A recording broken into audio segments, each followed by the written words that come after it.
Teatro, o podcast de Dona Maria II, com Mariana Oliveira. Novo episódio do Teatro, desta vez à conversa com o Miguel Damião, ator em teatro, cinema, televisão, ex-repórter fotográfico, ex-aspirante a economista, por um breve período. Se a apresentação que fez dele próprio, ou da personagem que era ele próprio numa popular série de televisão, que há uns anos ainda se mantém atual, é uma pessoa verdadeira, genuína, discreta e comunicativa. Não te lembras de teres dito isto de ti próprio? Não lembro mais ou menos. Ora, conversamos com o Miguel Damião nas vésperas, ou na altura em que a Odisseia Nacional do Dona Maria II marcha para os Açores, para os seus Açores, com espetáculos e atividades em 3 das 9 ilhas açorianas. Olá, Miguel, e obrigada por vires ao podcast do Dona Maria II. Olá, obrigado eu, Mariana. Neste momento tu és um açoriano regressado à sua terra. A tua vida passa-se agora em São Miguel, sobretudo. É uma mudança? É uma mudança. É uma mudança que já estava prevista há algum tempo e que para mim fez sentido ao fim destes anos todos. Acho que já usufruí o que tinha a usufruir de Lisboa. Tenho belíssimos amigos e companheiros de trabalho aqui e volto quando tenho que trabalhar. Mas ao mesmo tempo reúno o melhor de dois mundos, portanto venho a Lisboa para trabalhar. E estou nos Açores com a família e com a tranquilidade e com a qualidade de vida que os Açores permite. Foi isso que te fez regressar, a qualidade de vida? Foi. É mesmo, para mim, é muito reconfortante e tranquilizador estar com um tempo de vida mais calmo, com horários e com a natureza ali ao pé de mim. O mar, definitivamente. O horizonte, poder olhar para o horizonte e ver o céu e ver o pôr do sol e ver o nascer do sol, em vez de ter uma cidade como panorama. Nós conversámos à distância aqui há uns tempos, Sim. Que foi no final de 2019. Essa conversa envolvia escolher uma canção e uma delas foi A Casa no Campo, da Capicua, que tu escolheste. Exatamente. E no outro dia fiz um post, um story no Instagram em que eu voltei a utilizar essa música. Sim, essa música faz-me todo o sentido. Pois, é uma canção que fala muito de pequenos prazeres da vida, Exato. Não é? Da casa, dos animais, acho que da lareira, do cultivar o que é... Eu tenho agora um hotel nos Açores com a minha irmã, que era a antiga estalagem dos meus pais, que depois os meus pais estavam muito à frente no tempo, o turismo não era o que é agora nos Açores, aquilo depois abriu falência, teve 8, quase 9 anos à venda, não é? E por sorte ninguém comprou, e eu e a minha irmã e mais um sócio voltamos a adquirir aquilo que sempre foi nosso, porque aquilo está inserido numa quinta dos meus avós paternos há quase 200 anos, com estufas de ananases, um laranjal do início do século XIX, bananas, etc. E eu, como tenho esse hotel agora com a minha irmã, também dou ali uma ajuda e uma coisa que eu gosto muito é a jardinagem. Já aqui em Lisboa tinha uma casa com um pequeno jardim, que fui eu tudo que fiz, porque o jardim estava em mato quando eu cheguei àquela casa e plantei coisas. E o outro dia estava a comer papaya lá nos Açores que eu plantei. Isto é um sabor e tem um significado, é ótimo. Estás a comer aquilo que tu plantaste. Portanto, agora és também um empresário da hotelaria. Sim. Quer dizer, a minha irmã é que é a diretora hoteleira, é a senhora da Rosa Hotel. O hotel é quase um hotel de charme, porque tem esta envolvência toda da quinta. Sim. Portanto, nós estamos ali a 3 km de Ponta Delgada e então tem as vantagens de estar pertíssimo de Ponta Delgada com os benefícios todos que isso tem, para quem está de férias e tem um carro, e ao mesmo tempo estás ali integrado numa bolha verde, porque temos um tanque de água quente dentro de uma piscina de ananás, temos um spa, uma piscina, um campo de pádel, um rooftop maravilhoso com um restaurante de sushi asiático, onde vês uns pôres de sol magníficos, portanto... É muito bom. Recomendo. Sou suspeito, mas recomendo. Sim, percebo o que dizes agora quando falas de qualidade de vida. Pois, Mariana, é tudo isso. E comer a papaya que a gente planta, acho que é uma boa metáfora. Comer a papaya que a gente planta explica o que é esta questão da qualidade de vida. Mas deixa-me perceber então se esse sítio, essa quinta, Sim. Era um espaço da tua infância, por exemplo, ou não? Era, definitivamente, era mesmo. Era a casa casa dos meus avós paternos. E é uma casa senhorial, muito antiga, com esta quinta enorme, onde eu passava, olha, no verão, os 3 meses de férias, não é? Quando era miúdo, os meus pais deixavam-me lá e eu depois nem sequer queria mais voltar para casa dos meus pais. Eu passava praticamente os 3 meses de verão nessa casa. Os meus primos de Lisboa iam para lá. Portanto, aquilo era tudo um rebuliço familiar. Tens uma família grande, numerosa, portanto havia muitos primos ali a brincar. Tenho muito maior do lado da minha mãe. A minha mãe tem 6 irmãos, portanto imagina isso tudo multiplicado por tios e tias e primos. Quando nos juntamos somos logo praticamente 30. Ok. Natal. E os natais são... Junta-se É isso mesmo. É. Talvez numa certa fase da vida, sobretudo quando a vida se passa, enfim, no meio artístico, talvez haja uma certa ansiedade de estar no centro, de estar onde muitas coisas acontecem. Essa ansiedade desaparece Passou com o com a tempo. idade. Vai desaparecendo. Pois eu acho que é isso. Eu estive aqui no centro disto tudo, não é? Lisboa, definitivamente. E eu senti que se calhar já tenho tantos contactos feitos com encenadores, com realizadores, com atores, que não era o facto de eu ir para os Açores que me impedia ou que me iria dificultar a vida. E realmente, olha, não dificulta, porque assim que tomei a decisão de ir para os Açores, apareceu o Rabo de Peixe da Netflix.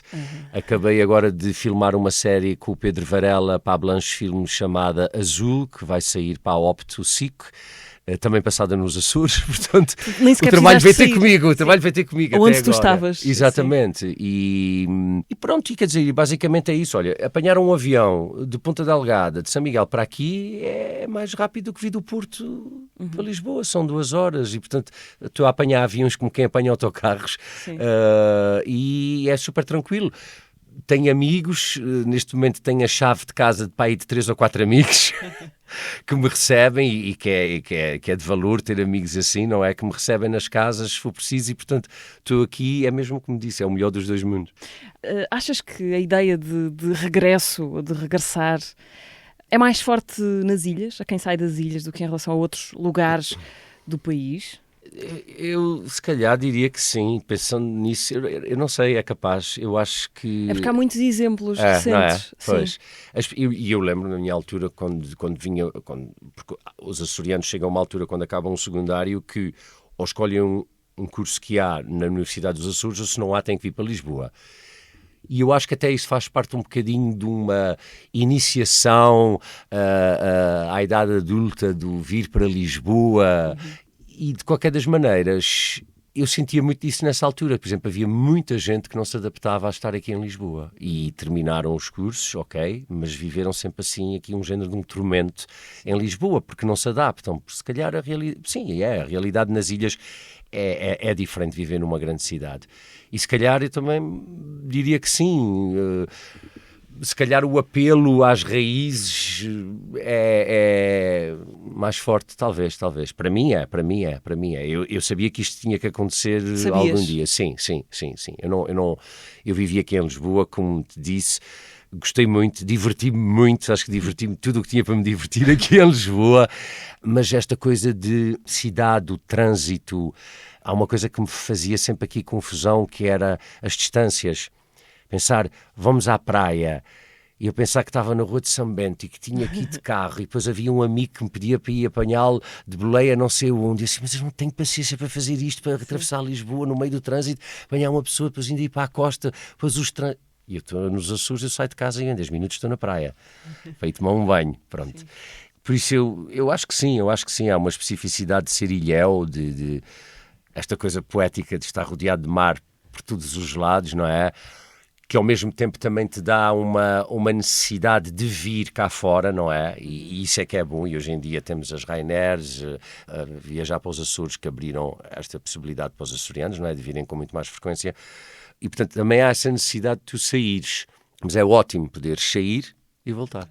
Parece que há 2 caminhos para lidar com essa coisa de vir de um meio pequeno, muito particular, que é sair e nunca mais querer voltar, não é? Porque também há esse tipo de relação com o sítio de onde se vem.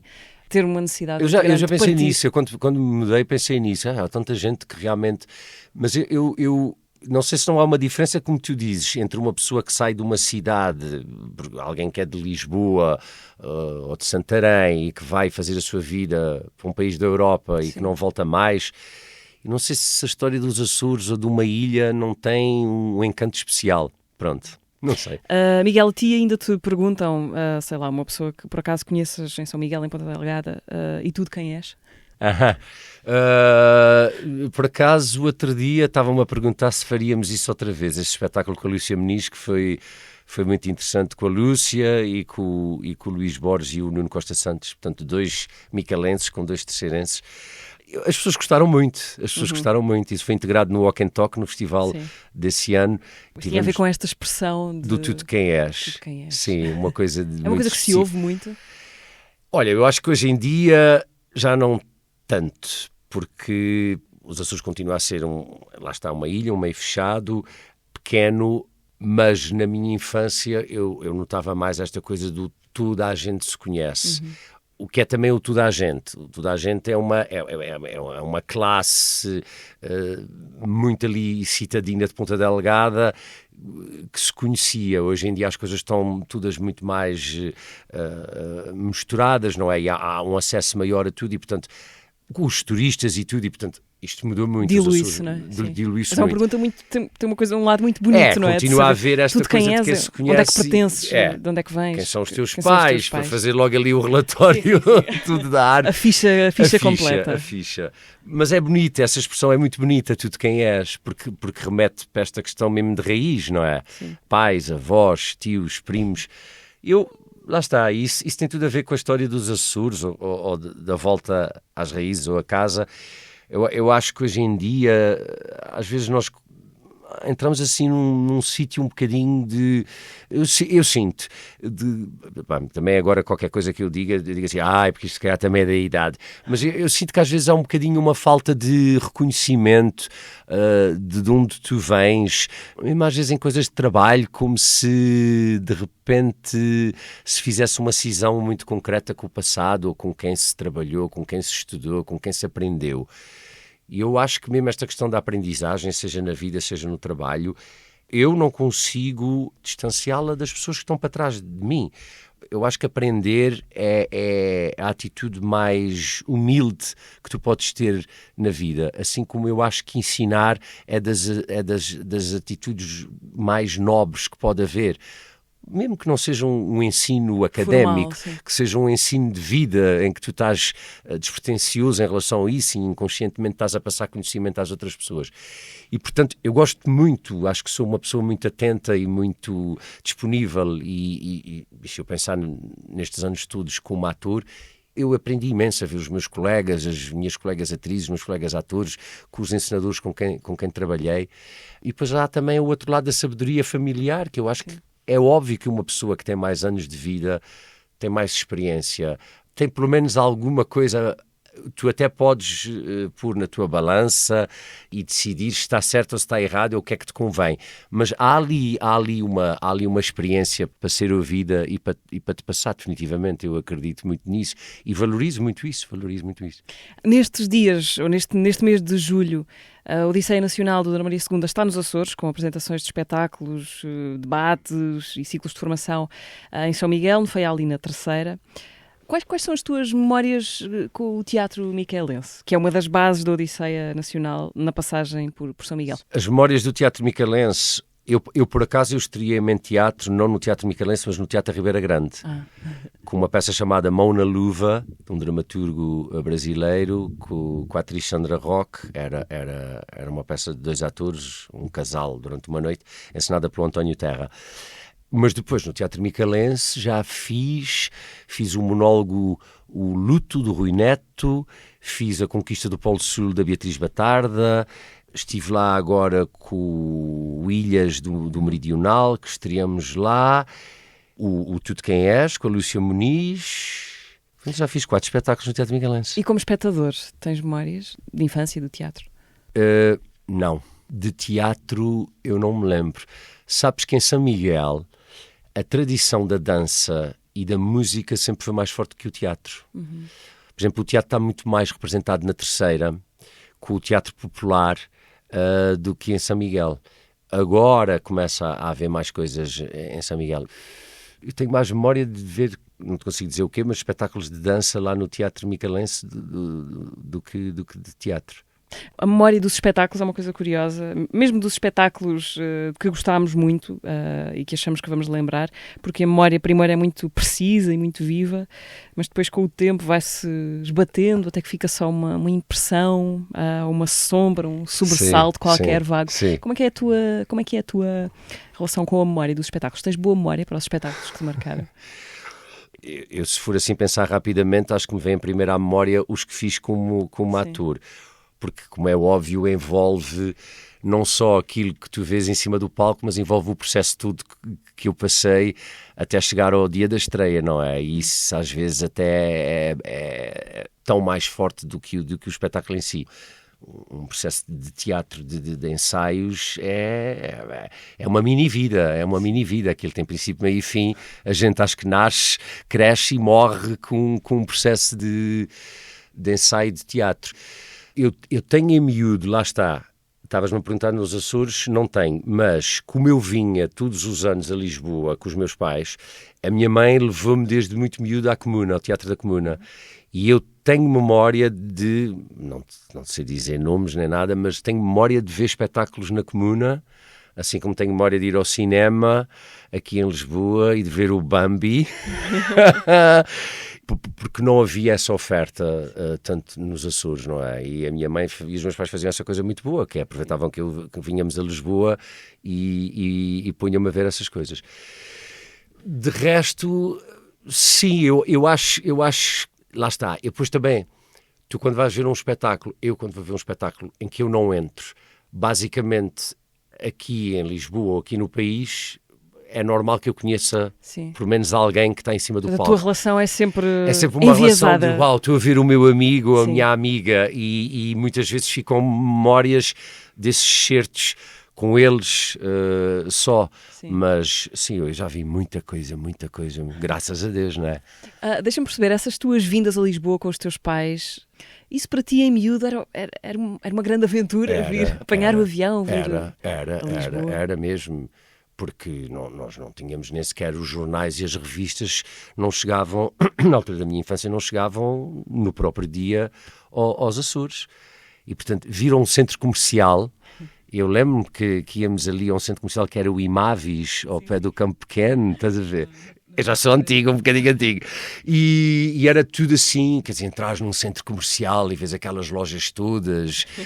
E eu acho que tem muito a ver com isso de oferta, não é? De uma criança perceber que de repente num sítio só tu aglomeras e concentras uma data de coisas e não havia nada disso na minha altura nos Açores e portanto era o cinema, era o teatro, era os centros comerciais, era jantar, era almoçar fora, jantar. Eu até me lembro que havia qualquer coisa com os restaurantes que eu achava muita graça quando era miúdo. Não era só o chamar bica, porque nos Açores ninguém diz tomar a bica, não é? Eu ir beber a bica.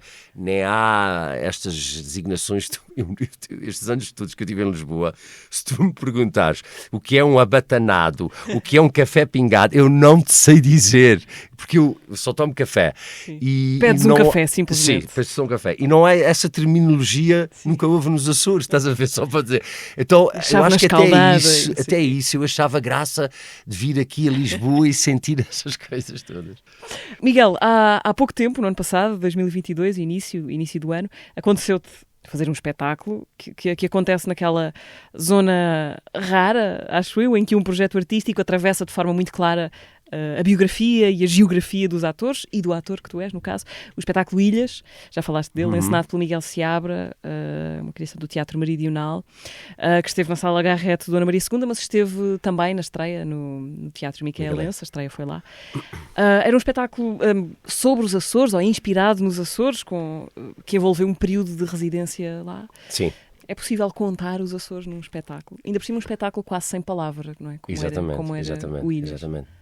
Quem tinha a palavra era eu e o David Medeiros. Que eram os únicos açorianos. Os únicos açorianos, tínhamos ali uma disputa muito acesa com a pronúncia. É difícil pôr Mas o meridional também já está habituado com essa questão das regiões, para além do Tejo, Sim. por trás dos O montes. espetáculo fazia parte de um ciclo chamado Províncias. E que vai continuar agora, porque estão a encenar sobre o Algarve.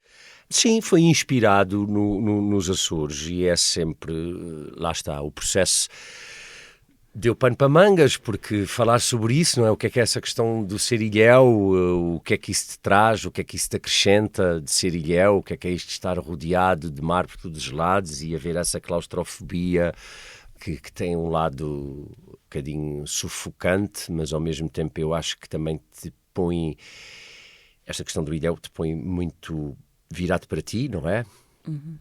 Porque olhas para a frente e é o infinito e, portanto, se calhar... Então voltas para ti próprio. Exatamente. E depois esse infinito é como se fosse um espelho, não é? Volta para ti.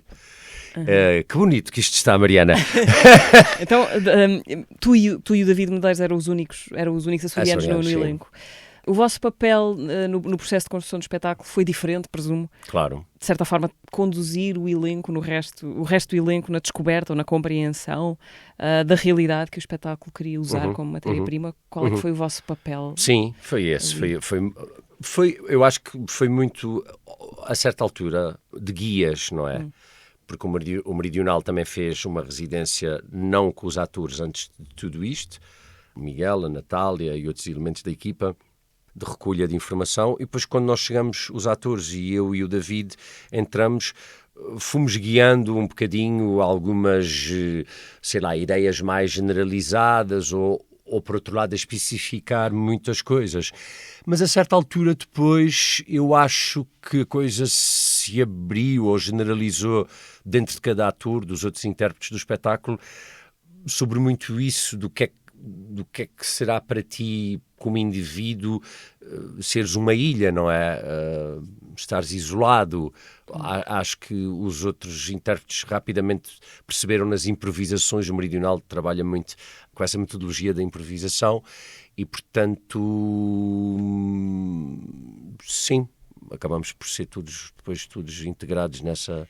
O que é que achas que é mais difícil de fazer compreender a quem é de fora e não conhece as ilhas? Eu acho que é uma coisa que lá está. Olha, é uma tentativa de explicação que também está sempre aqui envolta numa bruma, para ir buscar mais uma característica das ilhas, que é uma coisa que a gente tenta definir e que se calhar não consegue bem e que realmente só quem a vive é que acaba por perceber bem o que é isso, não é? Eu tenho pessoas, amigas, conhecidas, que vão lá e não imagino o que é que seria estar aqui fechado, o inverno tudo e não poder sair. É curioso porque o isolamento existe em muitos outros sítios que não estão rodeados de mar por todo o lado, mas de alguma maneira... Pois, mas tu podes pegar no carro sim. e ir a qualquer sítio. Às vezes ali... não podes, não é? Ou seja, a possibilidade existe em teoria, mas se as tu pessoas fores estão aqui para isoladas aldeias muito remotas sim. do centro do no meio da país, serra, não é? sei lá. Pois olha, não sei, Mariana, é Antero de Quental falará sobre isso melhor do que eu. A Natália Correia também, todos estes grandes vultos da literatura que eu acho que também é significativo ver estes mestres da literatura, a Natália, o Vitorino, o Antero, não é? Eles, lá está, estão imbuídos ali de qualquer coisa, não é? Estão imbuídos desta... São ilhéus, por alguma razão, não é? Todos eles. E são mesmo grandes vultos da literatura portuguesa. Eu comecei ali no início com uma referência à tua apresentação no Último a Sair. Sim, eu percebi que era do Último a Sair. Onde tu eras o açoriano. Ora, o que acontecia na série, que era uma espécie de meta-reality show, era que ninguém compreendia a tua personagem, não necessariamente por causa do sotaque, embora também acontecesse, mas muito por causa das expressões, sim. de expressões locais, que quem não é açoriano terá muita dificuldade em descodificar. Isso foi um trabalho teu sobre o guião que te foi entregue? Sim, foi. O Bruno, quando me ligou e me convidou, a ideia inicial era a de realmente não se perceber. E como nenhum dos guionistas sabia escrever, obviamente, com as expressões, E o que eu disse ao Bruno foi, olha, eu acho que isso pode ficar um bocadinho ofensivo para os açorianos, eu estar aqui a carregar tanto na pronúncia e não se perceber nada. Acho que é mais interessante que eu ponha expressões açorianas, os açorianos vão todos perceber e os continentais não. E, portanto, os açorianos ficam numa posição a ganhar. E foi esse o desafio e acho que foi uma ótima aposta. Até porque depois, no último a sair, há uma altura em que eu bato com a cabeça e que perco a pronúncia, mas estou a dizer coisas completamente sem nexo.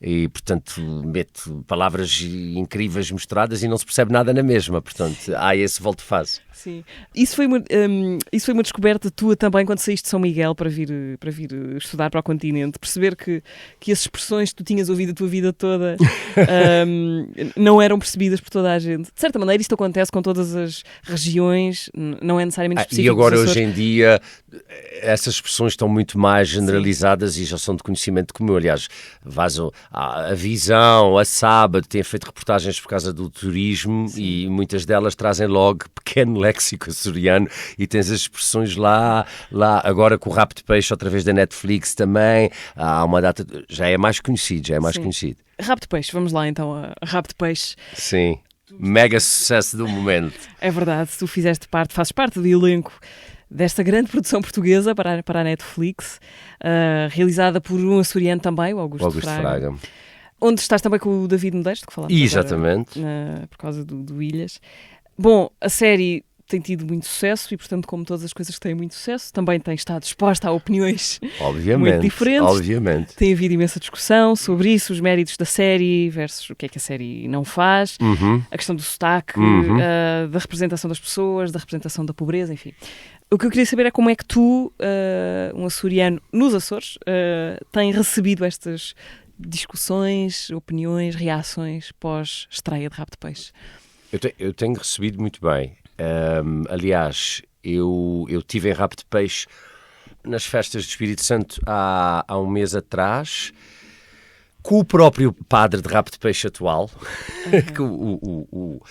Eu estava a jantar lá no meu hotel, no restaurante, e houve um senhor que se levantou e que me veio dar os parabéns e disse: eu é que sou o padre de Rabo de Peixe.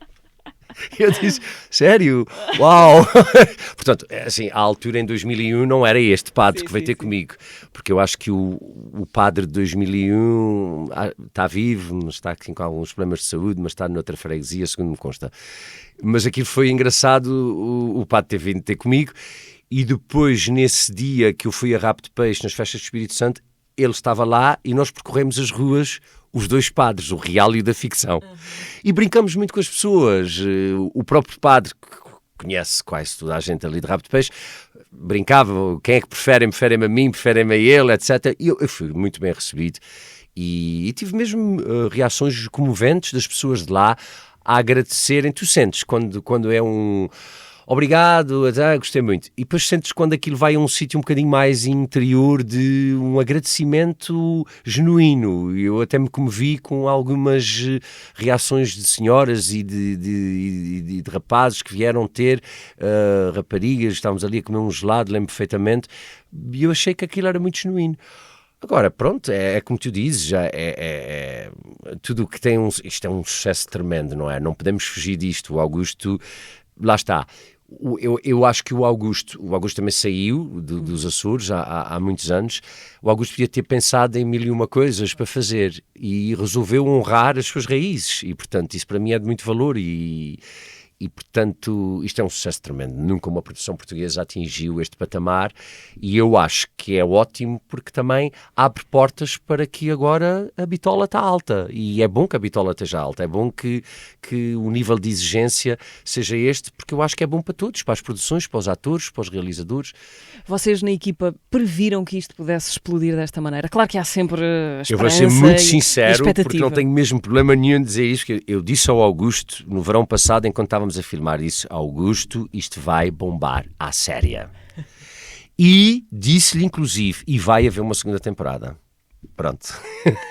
Qual era a tua relação com a história de Rabo de Peixe e com a história que a série Rabo de Peixe conta, que é esse acontecimento extraordinário e terrível ao mesmo tempo, Sim. que foi terem dado à costa quilos e quilos de cocaína naufragada?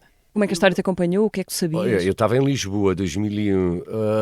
Eu não me lembro. Eu lembro-me, obviamente, de ser falado e lembro-me de chegar lá à ilha e, sei lá, amigos, familiares falarem que houve pessoas que tinham morrido de overdose, de pessoas que deram entrada na casa de saúde porque estavam completamente maluquinhas, porque aquilo estava num estado de pureza tão grande. As pessoas não sabiam o que é que estavam a cheirar, não é? Portanto, aquilo... E depois a série tem essa parte mais cómica dessa parte, não é? Do espanar peixe com a coca e etc. e por aí fora. Mas, além disso, não tenho assim muito mais memória disso, na altura, 2001. Pronto. Mas depois foi uma coisa que as pessoas, enfim, que toda a gente sabia, era uma coisa de que se foi falando, ou a história foi ficando mais ou menos, olha, na bruma, lá está. Não, aquilo sabia-se e falava-se dessa questão de haver bidões com cocaína enterrados algures ou nos pastos, ou de pessoas que tinham isso guardado e que durou muitos anos depois, para a frente de 2001. Muitos anos. Porque a certa altura, depois aquilo acho que teve de ser escondido, deduzo eu, não é? Normal, porque começou a dar muito nas vistas e, portanto, por causa da Polícia Judiciária, etc., deduzo que as pessoas que tivessem essas quantidades enormes tivessem escondido isso para mais tarde por a render outra vez. Miguel, voltando ao Teatro Meridional e ao teu trabalho com o Miguel Seabra, Sim. O espetáculo Ilhas que falámos, não foi a primeira vez que trabalharam juntos? Não. Eu queria falar de um espetáculo especificamente para te perguntar como é que foi para ti, um nascido em 1971, fazer em 2010 um espetáculo chamado 1974, também no Teatro Nacional. Foi magnífico. Tínhamos ali um grupo de atores incrível, atores do Porto também. Éramos um grupo, eu já não me lembro, 9, já não me lembro. E foi muito intenso, foi durante bastante tempo e fizemos muitas improvisações e tai chi e uma data de coisas. O Miguel tem essa capacidade de nos dar imensas ferramentas para brincarmos, basicamente é isso, para brincarmos. E há uma coisa muito importante, tive o privilégio de conviver com o Zé Mário Branco. Claro, ele fez música para este espetáculo. Sim. Original. E ele chegou a estar connosco, não sei, 2 ou 3 ensaios, e eu lembro perfeitamente. Realmente as pessoas, lá está, indo buscar aquilo que eu estava a te dizer há bocadinho, do que temos para aprender com as pessoas que estão antes de nós, para trás de nós, para não dizer, e os mais velhos. Há qualquer coisa quando tu já tens uma experiência de vida e quando que as palavras que tu preferes tenham um peso, não no mau sentido da palavra, um peso. E realmente eu lembro do Zé Mário Branco falar ali connosco nos ensaios e de ficar assim deslumbrado. Porque a voz dele, as palavras que ele dizia, a forma como ele falava, o tempo que ele tinha de dizer e de mastigar as palavras era fantástico. Eu sinto mesmo um privilegiado ter tido aquele tempinho com ele, nós todos deitados no chão do Meridional, de olhos fechados, só a ouvir a voz dele a falar connosco e a dirigir-nos. Agora não me lembro bem já o quê, mas em algum tipo de improvisação depois vocal que a gente fazia a seguir. Okay. Foi muito bonito, muito bonito. Como ator, qual é o teu tipo preferido de encenador? Ou seja, gostas de ser dirigido? Gostas de uma margem de liberdade maior para ti? Gosto, sim. Agora que deste aí o finalzinho, o meu percurso em termos de... E por falar mais uma vez nas pessoas e nos mestres, que eu acho que também é uma coisa que está a desaparecer, não é? Eu começo com o Teatro da Garagem, ainda no 2º ano do Conservatório, e portanto com o Carlos Pessoa, onde trabalhei vários anos, e depois vou para o Meridional. E o Carlos Pessoa e o Miguel Seabra têm indiscutivelmente um peso muito grande na minha formação como ator. Mas também são 2 encenadores bastante distintos um do outro. E eu, mais uma vez, sinto-me um privilegiado porque acho que fui e consegui beber dos 2. E se tu me perguntares hoje em dia, eu acho que... E a minha ida para os Açores também tem a ver com isso. Eu só me mudei no Natal, mas estou aqui a pensar em começar a fazer as minhas coisas lá nos Açores, pronto. Porque também senti essa questão, não só da mudança de ir para as raízes, mas cheguei à conclusão de que, ao fim destes anos todos, apetece-me fazer as minhas coisas, ter o controle daquilo que faço, porque ao fim destes anos todos, se calhar agora apetece-me que seja eu a decidir mesmo, respondendo um bocadinho ao que tu me estás a perguntar, se eu gosto de ser dirigido ou não. Gosto, mas também acho que tenho muitas ideias próprias e então agora apetece-me pô-las em prática e ser eu a dirigir e a tomar as rédeas do processo. Ok. Mas eu sinto que se hoje for ensinar um espetáculo, inclusivamente dar uma aula ou um workshop, que inconscientemente eu vou ter uma herança do Carlos e uma herança do Miguel muito aqui presente e a interagirem, a diluírem-se uma com a outra, que mais uma vez eu acho muito bonito e um privilégio, duas pessoas muito diferentes, porque o tipo de espetáculos da garagem é outro tipo de espetáculos e do Meridional é outro. Mas eu acho que sou um ator que também me adapto muito bem, acho que sou versátil nesse sentido de visto sempre a camisola e defendo o projeto e acho que é assim que tem que ser, não é? Pronto.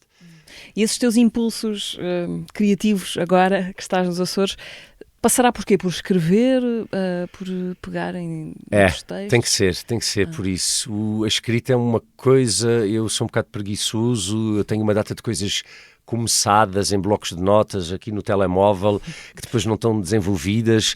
Mas são que eu acho... grandes cemitérios de ideias que nunca foram lá nenhum, não é? As notas do telemóvel. Exatamente. Mas eu gosto muito da palavra, eu gosto muito da relação com a palavra, da comunicação.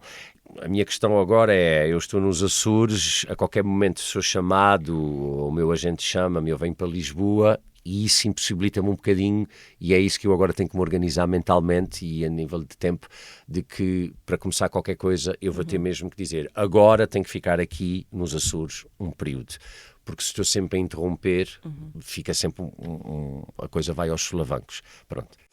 Quem é o Miguel Melo?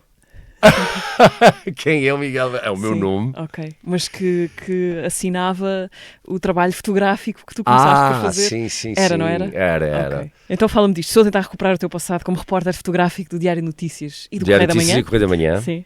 Foi o teu primeiro trabalho, foi em fotografia, não foi, sim. foi como ator. E foi muito bom, porque também é uma relação com a imagem, tem tudo a ver com o sítio também onde estou e até mesmo com a questão palco, vetores de força, a imagem também é um quadrado, é um retângulo, não é? Lá está, o Miguel Seabra trabalha muito com estas questões nos seus espetáculos. Porque é também um desenhador de luz, não é? Exatamente. E eu aprendi imenso, porque eu apanhei a passagem do analógico para o digital, naquela altura.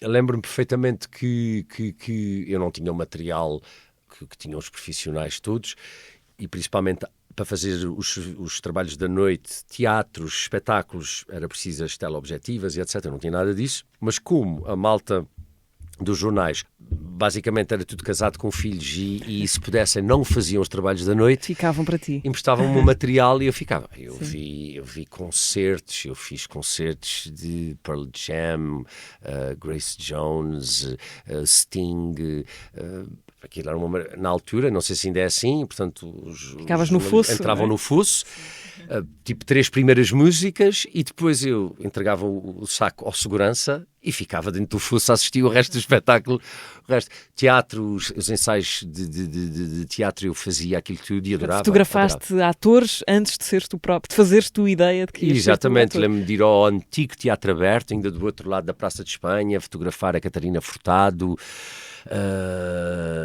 já não sei quem, só tive olhos para a Catarina Furtado. Mentira. Mas olhavas para os atores e aí começou a despertar a semente que também querias fazer aquilo, ou já vinha de trás? Onde é que nasce mais ou menos aí a tua vocação, que depois te fez derivar para a escola de cinema? Eu, cada vez que me fazem ou essa pergunta ou que me tocam nesse assunto, eu tento ir mais para trás e isso começa a pensar o que é essa coisa de... Eu lembro-me sempre do Herman, pronto, porque realmente o Herman, para uma geração, é incontornável, não é? Não falar do Herman. E eu lembro-me nas tais festas de família de Natal, que éramos tantos.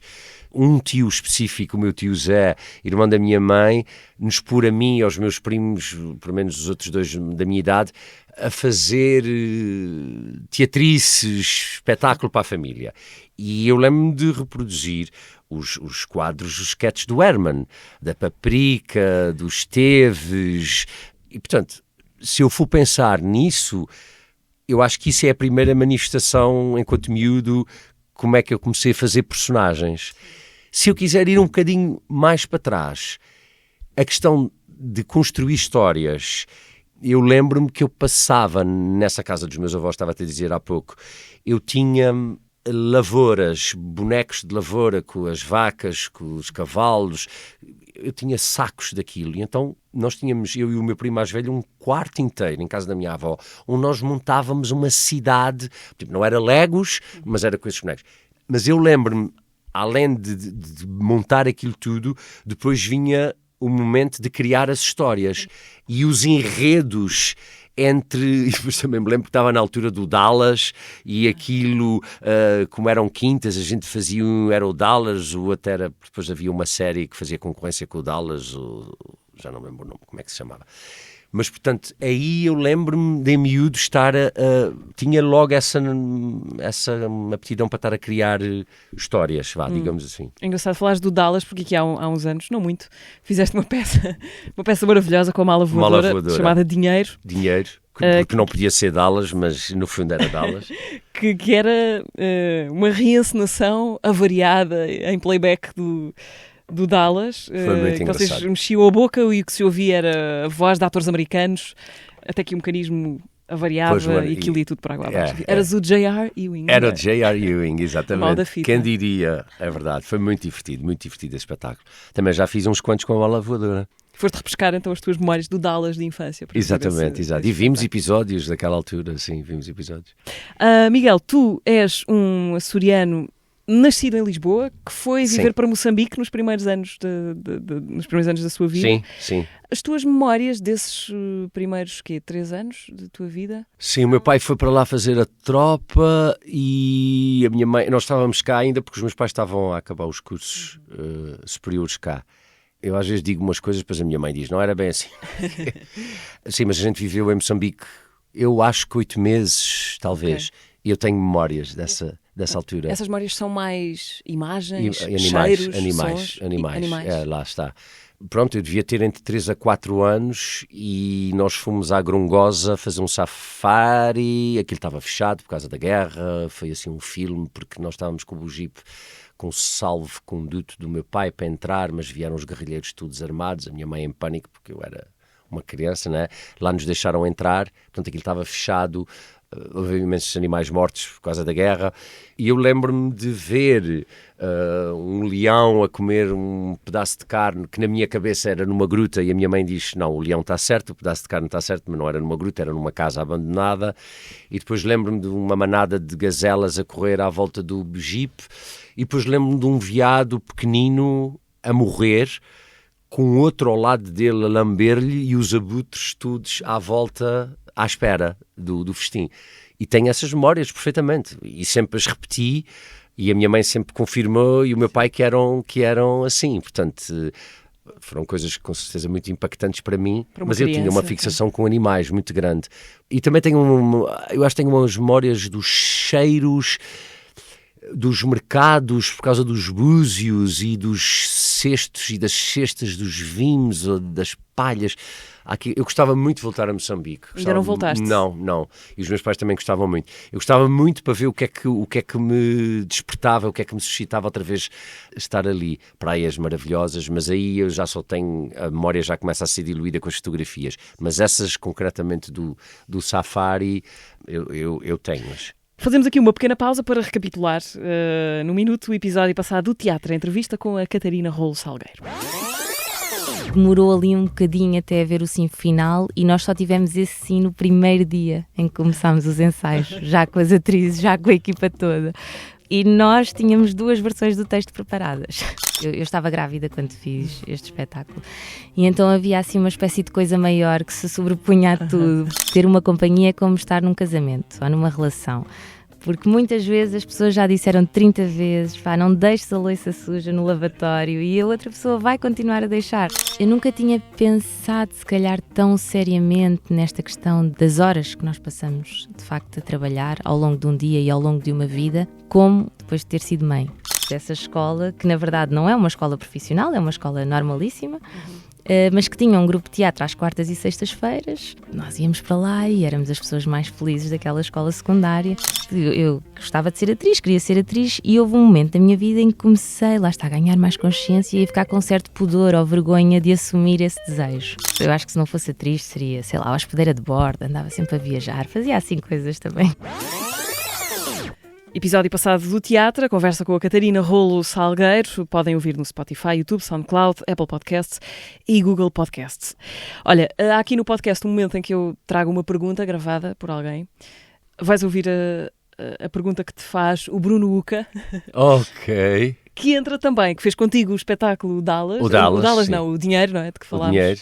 Foi aí que se conheceram ou não? Não. Já se E não conheciam, foi só esse que fizemos nós na Mala Voadora. O primeiro espetáculo que eu fiz na Mala Voadora, o Single, acho que era Single, ele também entrava. Não, mas eu conheço o Uca do Conservatório. O Uca estava fizeram na mesma altura, um acho que ano à frente, na turma à frente, portanto, quando eu entrei eles estavam no segundo ano, penso eu.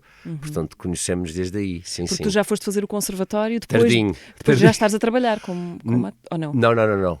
Quer dizer, sim, eu quando estava no Correio da Manhã como repórter fotográfico, abriu aqui em Lisboa uma coisa chamada Arte 6, que era de uma atriz brasileira, Thaís de Campos, que ela abriu um curso de representação técnicas de câmara. Eram 2 anos. Que foi um curso que fomos estrear uma data, foi aí que eu conheci, fui o Bruno Nogueira, a Margarida Villanova, a Inês Castelo Branco, estávamos lá uma data de malta conhecida. Quando eu terminei esse curso de 2 anos, comecei a fazer castings, fui fazer O Olhar da Serpente, Morangos com Açúcar, os primeiros de todos, e de repente faço essa estreia nos Açores que te falei da Ribeira Grande com o António Terra, porque o António Terra era um professor brasileiro desse curso da Thaís Campos, da Arte 6. No meio disto tudo há uma audição que abre no Teatro Aberto para o Bubo e a sua mulher esta noite na Pancomédia, do Boto Strauss. Eu fiquei, fiz esse espetáculo, e como era um elenco enorme, João Reis, Ana Brandão, a Carla Chambel, o Vítor de Andrade, o Tiago Barbosa, o André Nunes, éramos imensos. Quando terminou o espetáculo, eu achei que uma data deles tinha conservatório, tinha curso, e eu pensei, falta-me aqui qualquer coisa. E então preciso de ir aprender. Fui fazer o conservatório, já com 32, já não me lembro. Então, pergunta-te o Bruno Uca. Vamos a isso. Há uns valentes anos atrás, tinha eu acabado de chegar a Lisboa, estava ainda no conservatório, e num dos primeiros espetáculos que eu vi, um monólogo na Casa da Comédia, ouvi esta frase que me marcou imenso e que nunca me saiu da alma, e dizia: ser ilhéu é isto, morrer de sede, rodeado de água por todos os lados. E fez muita ressonância essa sede infinita, apesar da imensidão de água. Então eu pergunto-te, meu Açor, que essência, que característica de seres ilhéu achas que mais se imprime na tua arte? Que mais trazes contigo? Muito bem. Entalaste-me. Olha, eu acho que é um bocadinho aquilo que a gente estava a falar há bocadinho, Mariana. Morrer de sede, rodeado de água por todos os lados. Eu acho que tem a ver com... É bonita esta contradição de teres falta de uma coisa que está ao teu dispor, ao teu alcance constantemente, não é? Precisas disso para viver, mas também a falta disso é que te faz viver. É como se fosse uma busca incessante, porque também talvez a água que te rodeia nunca é suficiente para satisfazer a sede. E isso se calhar tem a ver com uma coisa, se calhar não, minha também, de uma insatisfação constante, desde que essa insatisfação seja com tapês e medida, porque senão também passa a ser uma coisa muito não saudável, e essa insatisfação constante acho que é o motor de tudo aquilo que nos faz também querer aprender, evoluir, continuar. E nesta questão de ser ator tem muito a ver com isso, não é? Porque, como também estávamos a dizer há bocadinho, são pequenas vidas ou minis vidas. Há sempre um recomeço, há sempre um desejo de uma coisa nova. Eu sinto muito isso, eu sinto muito a adrenalina de receber um texto novo nas mãos. É uma coisa fantástica. Pela primeira vez começar a ler e perceber qual é o personagem que vais fazer e as discussões todas que vai haver sobre isso e as ideias do que é que tu vais fazer. Noites logo mal dormidas, porque vais para a cama e começa-se logo, a tua cabeça começa-te a bombardear com uma data de coisas. E com aquilo que a gente estava a falar há bocadinho, que eu acho que é como tu tens o mar e essa água à tua frente infinita, isso devolve-te como espelho e, portanto, tu estás sempre com esse infinito dentro de ti, com essa busca, com esse questionamento de onde é que vais, o que é que tu queres, como é que eu avanço, e acho que tem a ver com isso. E insatisfação também é uma espécie de sede, não é? Exatamente, por isso é que eu acho que está tudo certo. Sim. Miguel, há algum sítio dos Açores e da tua ilha de São Miguel em particular que tu deliberadamente não incluís nas listas de sugestões turísticas quando te as pedem? Justamente para que esse sítio não deixe de ser um sítio especial e desconhecido. Mas agora queres que eu diga? Eu só perguntei sim ou não. Sei.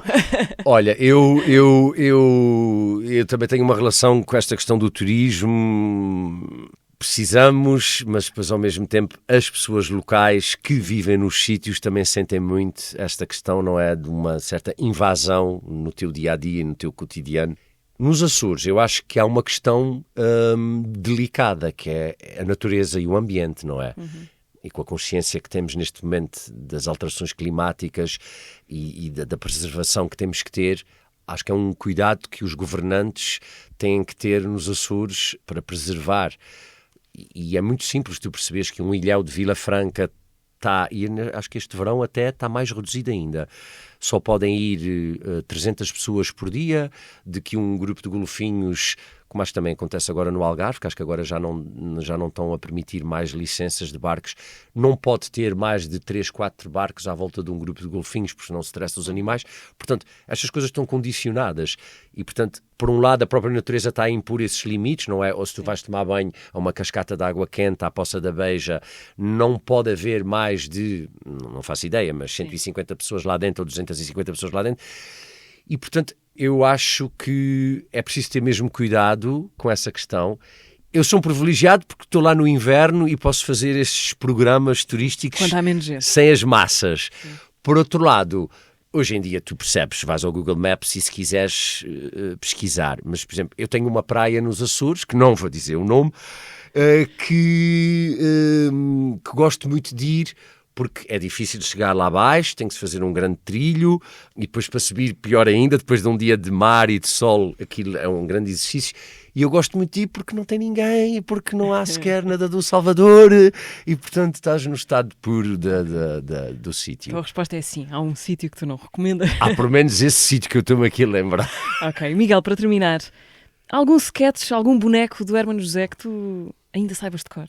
Alguma deixa, alguma frase? Não, sim. O célebre, o pasteleiro do Eu é Mais Bolos, que é uma coisa que eu acho que é deliciosa. Ele fez aquilo uma vez, acho eu, e ainda hoje ir ao YouTube e pesquisar aquilo, aquela entrevista, aquilo é maravilhoso, aquele engano. Ainda o outro dia no Instagram eu vi alguém que posta isso com uma entrevista real. Um Eu é Mais Bolos na vida real, não é? De alguém que está a entrevistar uma pessoa num estúdio qualquer no local de televisão e não é aquela profissão da pessoa que ele está ali. E portanto, realmente, aquilo é delicioso. Eu é Mais Bolos, eu e os After Eights que fazemos as músicas dos anos 80. É muito bom, muito bom. Sim, o Herman é uma referência incontornável, sem dúvida. Trabalhaste alguma vez com o Herman ou não? Não. Eu trabalhei com a Ana Bola, a mulher do Senhor Ministro, e com o Vítor de Sousa, e depois fiz uma peça de teatro com eles, mas com o Herman não Fui entrevistado no programa dele e quando era fotógrafo, fotografei uma coisa qualquer e lembro-me de estar nos bastidores e também me lembro de uma frase que ele me disse e que eu não me esqueci. Também nós depois vamos apanhando assim uma data de coisas que eu já não sei porque é que estávamos a conversar e ele disse qualquer coisa que o mundo é dos atrevidos. Pronto. Ok, uma boa frase para terminar. Miguel, Exato. muito obrigada. Obrigado, Mariana. Obrigado. Conversa com o Miguel Damião no mês em que a Odisseia Nacional do Dona Maria II está nos Açores. Sigam a programação da Odisseia. O teatro regressa daqui a 15 dias com nova conversa. Até lá.